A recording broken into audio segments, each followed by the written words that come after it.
ጦርነት እየተቀሰቀሰ ነው። የወርቅ ፍልሚያውና ወታደራዊ ስምሪት። ህወሓት በኢትዮጵያ ብሔራዊ ምርጫ ቦርድ ከተሰረዘ በኋላ ሙሉ ትኩረቱን በሁለት አቅጣጫ ያደረገ መስሏል። አንደኛው ከኤርትራ ጋር ይታማበት የነበረውን ያልተቀደሰ ግንኙነት በአደባባይ ምን ችግር አለው በማለት ከፌዴራል መንግስት ከተቋረፈው ኃይል ጋር መገናኘቱ እንደ ጤናማ መቁጠሩ ነው። ይኸው ከፌዴራል መንግስቱ ፈቃድ ያፈነገጠ የተናጠል ግንኙነት የኢትዮ ኤርትራን ውጥረት ወደ ጦርነት ሊቀይረው ይችላል። ሁለተኛው የወልቃይትን ጉዳይ በተመለከተ በሰላማዊ መንገድ አሊያም ራሱ ደጋግሞ እንደሚገልጸው በፕሪቶሪያ ስምምነት መሰረት አለኝ የሚለውን የመብት ጥያቄ በማንሳት ከመሞገት ይልቅ በኃይል ለመመለስ ወስኖ መንቀሳቀሱ ነው። በዚህ ጉዳይ ላይ የጠለምት አማራዊ ማንነትና ወሰን አስመላሽ ኮሚቴ በወልቃይት ወቅታዊ ጉዳይ ላይ ትኩረት ያደረገ ባለ 6 ነጥብ የአቋም መግለጫን አውጥቷል። መግለጫው ህወሓት ጦሩን ወደ ወልቃይት አስጠግቷል፣ ወታደራዊውን እያንቀሳቀሰ ነው፣ ታጣቂውን ተከዜ አሻግሮ ቢያንስ በ3 አቅጣጫዎች እያሰማራ ነው መባሉን ተከትሎ የተሰጠ መግለጫ ነው። ህወሓት ለዳግም ደም አፋሳሽ ጦርነት የሚያደርገውን ዝግጅት አጥብቀን እንቃወማለን፣ ለዘላቂ ሰላም እንታገላለን በሚል አገላለጽ ያወጣው መግለጫ ከዚህ ቀጥሎ ከወቅቱ ሁኔታ ጋር አያይዘን እንቃኛለን። አብራችሁን ቆዩ።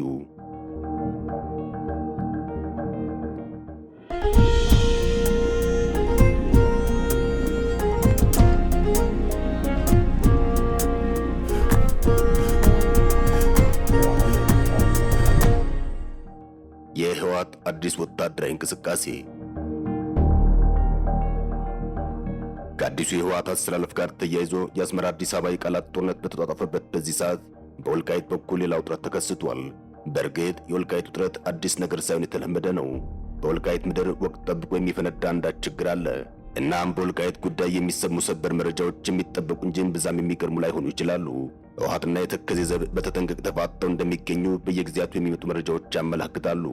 አንዳቸው ሌላኛቸውን ይክሰሱ እንጂ ሁለቱም ያደረጉት ወታደራዊ ዝግጅት ከፍተኛ እንደሆነ እየተነገረ ይገኛል። የፌዴራሉ መንግስት ከሁሉም በኩል የሚቀርቡ አቤቱታዎችን ይሰማል። ህወሓት የአማራ ኃይሎች ከትግራይ ግዛት ይውጡ ሲል ከቅርብ ጊዜ ወዲህ ስለ ኤርትራ ጦር ከትግራይ ይውጣ ትንፍሽ አላለም።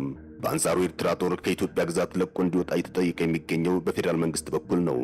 አምባሳደር ዲና ሙፍቲ የኤርትራ ወታደሮቿን ከኢትዮጵያ ግዛት እንድታስወጣ መጠየቃቸውም የዚህ ማሳያ ነው። ህወሓት ግን የኤርትራን ጉዳይ ችላ ማለት ጀምሯል። የሚያሳዝንም የሚያስተዛዝብም ነገር ሆኗል። ሌላው ነገር ለይስሙላ ካልሆነ በስተቀር የወቅቱ የህወሓት መሟገቻ ወልቃይት ብቻ ይመስላል።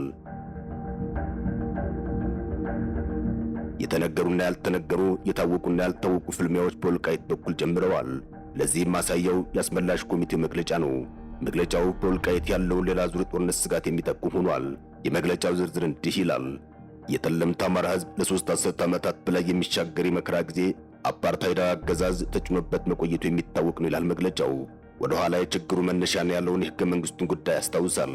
የ1987 ህገ መንግስት ከመጽደቁ በፊትና በኋላ ያለውን የኃይል ግብግብ ያስታውሳል። ይህም ሁሉ ሆኖ አሁንም ያለውን ልዩነትና ጥያቄ በሰላማዊ መንገድ ለመመለስ ያለውን ዝግጅት ያስረዳል። ህወሓት ግን ከሰላማዊ መንገድ ይልቅ የኃይል አማራጮችን በመውሰድ ለዳግም ደም አፋሳሽ ጦርነት ዝግጅት ማድረጉን ይገልጻል። መግለጫው እንዲህ አይነቱን የጦረኝነት እንቅስቃሴ አጥብቀን እንቃወማለን ሲል ተደምጧል።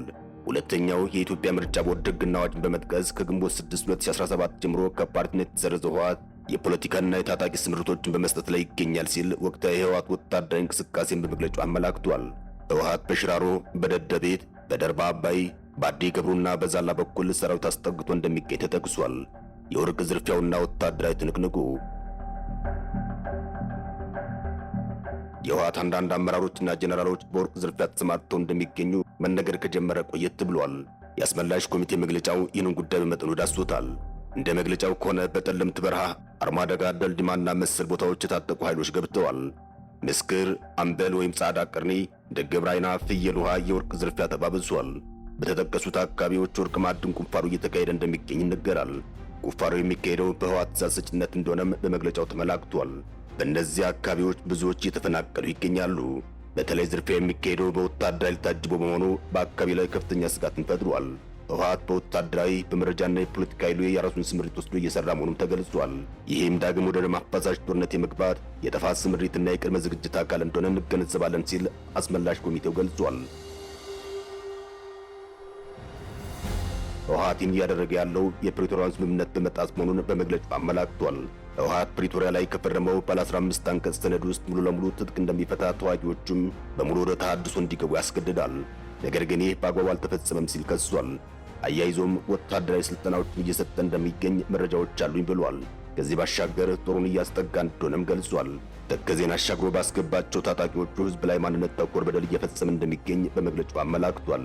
ይህም የስምምነቱን መሰረታዊ ዓላማ ግጭትን በዘላቂነት የማስቆም የሚለውን ፍሬ ሐሳብ በተጨባጭ የሚቃረን ጦረኝነት ሲል ገልጾታል። በፕሪቶሪያ ስምምነት መሰረት የህወሓት ታጣቂዎች ትጥቅ መፍታት፣ ሰራዊት መበተንና ከማህበረሰቡ ጋር መልሶ የመዋሃድ ወይም ዲዲአር ዕቅድ ያለአንዳች መጓተት እንዲፈጸም በድጋሚ እንጠይቃለን ሲል ጥሪውን አቅርቧል። የታጣቂ ቡድኑ እንቅስቃሴ ለሌላ ዙር ጦርነት ወረራ የሚያደርገው ዝግጅት አመላካች ስለሆነ በአስቸኳይ መፍትሄ ይፈለግለት ሲል ጠይቋል።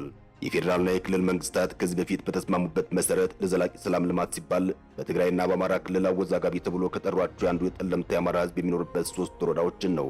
ችግሩ በዘላቂነት መፈታት አለበት በተባለበት መንገድ እስኪፈታ ድረስ በ3ቱም ወረዳዎች የሚገኘው ህዝብ ጊዜያዊ ህዝባዊ አስተዳደር በማዋቀር የአካባቢ የልማትና የፍትህ ጥያቄዎች እንዲቀላጠፍ መንግስት ማምኖ እንቅስቃሴዎች መጀመራቸው ይታወቃል። ያምኖ ግን የጊዜያዊ ህዝባዊ አስተዳደር ምስረታው እስካሁን ድረስ ተፈጻሚ አልሆነም ብሏል። በጠለምት 3ቱም ወረዳዎች ውስጥ እውነተኛ ተፈናቃይ የሆኑ የትግራይ ተወላጆች በሚኖሩባቸው ቀበሌዎች በቁጥር ድርሻቸው ልክ የሚሳተፉበት ህዝባዊ አስተዳደር እንዲቋቋም ከማንነት ወሰን ጥያቄ ጎን ለጎን የልማት ጥያቄዎች በኢትዮጵያዊ ዜግነቱ ሊያገኙ የሚገባው የበጀትና የልማት ማካከሻ እንዲሰጠው በድጋሚ እንጠይቃለንም ብሏል። በፕሪቶሪያ ስምምነት መሰረት ተፈናቃዮች ወደ ቀያቸው መመለሳቸው ይታወቃል። በምላሹ ግን ትምህርት ባለመከፈቱ የጠለምት አማራ ህጻናት ትምህርት ፍለጋ ከቀያቸው ተፈናቅለዋልም ብሏል።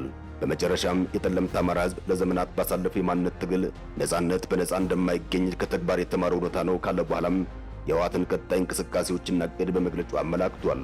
እንደ አስመላሽ ኮሚቴ መግለጫ ህወሓት አሁንም የተገንጣይ ስሜቱ እንዳለ ነው፣ እንዲያውም ከሌላው ጊዜ በተለየ ሁኔታ ፍላጎቱ ጨምሯል ብሏል። ለዚህም ሲባል የትግራይ ሪፐብሊክ ምስረታ እንቅስቃሴውን ለማድረግ ተከዜን ማዕከሉ ማድረግ የፖለቲካው አልፋና ኦሜጋ ነው ሲል ተደምጧል። ይህን ለማድረግም የጠለምት ወልቃይት ጠገዴ አማራን ዳግም በመውረር ሊያጠፋን ይፈልጋል ሲል በመግለጫው አትቷል። በህወሓት ስጋት ምክንያት የተፈጠረው የተከዜ ዘብ ከላይ ካስመላሽ ኮሚቴው መግለጫ የምንረዳው ህወሓት ዛሬም ወልቃይትን በኃይል ለመያዝ እቅድ እንዳለው ነው። ለዚህም ሲባል የተከዜ ዘብ የተባለ አደረጃጀት ተፈጥሯል። የተከዜ ዘብ በህወሓት የወረራ ስጋት የተፈጠረ ነው ማለት ይቻላል። ዘቡ የወልቃይት ጠባቂ አልያም የማንነት ጥያቄ አስመላሽ የሚል ትርጉም ይዟል። የተከዜ ዘብ የወልቃይትን ጥያቄ ለማጥናት ተልዕኮ መያዙም በተወካዮቹ በኩል ተገልጿል። የተከዜ ዘብ የህወሓትን እንደገና ወደ ወልቃይት የመመለስ ፍላጎት መጨመርን ተከትሎ የማንነት ጥያቄ አስመላሽ ተልዕኮ በመያዝ የተመረቀ ኃይል መሆኑ ይታወቃል። የተከዜ ዘብ ሲሰለጥን የነበረው በወልቃይት ጠገዴ ሰቲት ሁመራ ዞን ተከዜ ግንባር ማይተመን ቀበሌ ውስጥ ነው። ሰልጣኞቹ የሰላም አስከባሪ ኃይሎች በሚል ከተመረቁ በኋላም የህወሓት ታጣቂዎችን ሲከላከሉ መቆየታቸው ይነገራል። ሰርጎ የሚገቡ የህወሓት ታጣቂዎችና ተልዕኮ አስፈጻሚዎችን ሲይዙ መቆየታቸውም መረጃዎች ያመለክታሉ። ይህ አይነቱ እንቅስቃሴ በሂደት ግጭት ሊፈጥር ይችላል የሚል ስጋትም ነበር። ህወሓት አሁንም በጀመረው ኃይል አማራጭ ከገፋበት ከተከዜ ዘብ ጋር ሊጋጭ ይችላል የተባለው የተከዜ ዘብ ግን የቀጠናውን ሰላም ለማረጋገጥና የህዝቡን የማንነት ጥያቄ ለማጽናት ዓላማ አድርጎ ሊፋለም ይችላል። በአንድ ወቅት የወልቃይት ጠገዴ ሰቲት ሁመራ ዞን ምክትል አስተዳዳሪ የሰላምና የጸጥታ መምሪያ ኃላፊ ኮሎኔል ደመቀ ዘውዱ ለተከዜ ዘብ ዓላማ ገልጸው ነበር። እንዲህ በማለት ነበር የገለጹት። እኛ አማራዎች ነን ያልነው በምክንያት ነው። የአማራ ህዝብ የራሱ ያልሆነ የኔ ነው አይልም። የኛ የሆነውን የአማራነት ማንነት ለማጥናት ሰልጥነን ተደራጅተናል። የወልቃይት ጠገዴ ህዝብ የማንነት ጥያቄው ህጋዊ ነው ሲሉ ተደምጠዋል። እንደ ወትሮ ሁሉ ህጋዊ የሆነውን ጥያቄ በህጋዊ መንገድ ለማስፈጸም እየሰራን ነው። ለማንነታቸውና ለነጻነታቸው ብዙ ወገኖቻችን ዋጋ ከፍለዋል። እኛ አማራዎች ነን እያሉ በክብር አልፈዋል። እኛም የነሱ ልጆች ነን። አባቶቻችንና እናቶቻችን ዋጋ ለከፈሉት ማንነታችን ሁሌም ዘብ ልንቆም ይገባል። ይህ ኃይል የተከዜና የልማት ዘብ ነው። ከህዝባችን የማይቋረጥ ድጋፍ አለው። ቅንጅቱን በመጠቀም ከፌዴራል መንግስቱ የጸጥታ አካላት ጋር ተናበን መስራታችንን እንቀጥላለን ሲሉ የተከዜ ዘብ መቋቋም ዓላማ ሰፋ ባለመልኩ አብራርተው እንደነበር አይዘነጋም። የሆነ ሆኖ የወልቃይት ጉዳይ ዛሬም የስጋት ምንጭ ሆኖ ቀጥሏል። ጉዳዩ ጠቅላይ ሚኒስትር አብይ አህመድ ወደ ስልጣን መምጣታቸው ተከትሎ መፍትሄ ያገኛል ተብሎ ይጠበቅ ነበር። ነገር ግን ችግሩ ባለበት እንደቀጠለ ይገኛል። ምንም እንኳን የሰሜኑን ጦርነት ተከትሎ በወልቃይትና በራያ የነበረው የህወሓት አስተዳደር መዋቅር ፈርሶ በአማራ ክልል አስተዳደር ስር ቢዋቀርም ችግሩ አልተቀረፈም። ህወሓት እንደገና የኃይል አማራጭን በመውሰድ ለጦርነት እየተዘጋጀ ብቻ ሳይሆን ወታደራዊ ስምሪት እየሰጠ ይገኛል የሚለው በመግለጫ መልክ እስከ መገለጽ ተደርሷል። ይህም የቀጠናውን ወቅታዊ ውጥረት ይጠቁማል። ጥያቄ የወልቃይት ውጥረት በምን ይበርዳል የሚለው ነው። መረጃዎች እንደሚጠቁሙት በአሁኑ ሰዓት የህወሓት ወታደራዊ ኃይልና የተከዜ ዘብ በከባዱ ተፋጠው ይገኛሉ።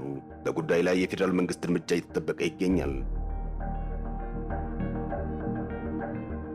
የፌዴራል መንግስት የያዘው የመፍትሄ ሐሳብ ህወሓትም ሆነ የወልቃይት ተወካዮች ብሎም እንደ አማራ የሚያስማማ ሆኖ እየተገለጸ አይደለም። የፌዴራል መንግስት የወልቃይትን ጉዳይ በህዝብ ውሳኔ መፍታት ዓላማ አለው። ይህ ግን ሁለቱንም የሚያስማማ አልሆነም። በአጠቃላይ በወልቃይት ጉዳይ ያሉት ውስብስብ ችግሮች ብዙዎችን ያሰጋሉ። ከላይ አስመላሽ ኮሚቴው በመግለጫው እንደገለጸው በወልቃይት የህወሓት ወታደራዊ እንቅስቃሴ ወደ ሌላ ዙር ጦርነት የሚያመራ ነው። በዚህ ላይ የተከዜ ዘብ በተጠንቀቅ መቆም ቀጠናውን ያሰጋዋል። ምናልባት የህወሓት ኃይል ከገፋ የመልስ ምቱ የከፋ ይሆናል። የሆነ ሆኖ የህወሓት ወቅታዊ ወታደራዊ እንቅስቃሴ ወልቃይትን በኃይል ከመያዝ ባሻገር የወርቅና የማዕድን ዝርፊያውን ለማሳለጥ ነው የሚል አስተያየት አለ። በወልቃይት በኩል ከኤርትራ አልፎ ከሱዳን ጋር ለመገናኘት ምቹ ስለሆነም ህወሓትን አካባቢ አጥብቆ ይፈልገዋል። ሰላም ለሀገራችን፣ ሰላም ለህዝባችን ይሁን። አበቃን። ሰናይ ጊዜን ተመኝን።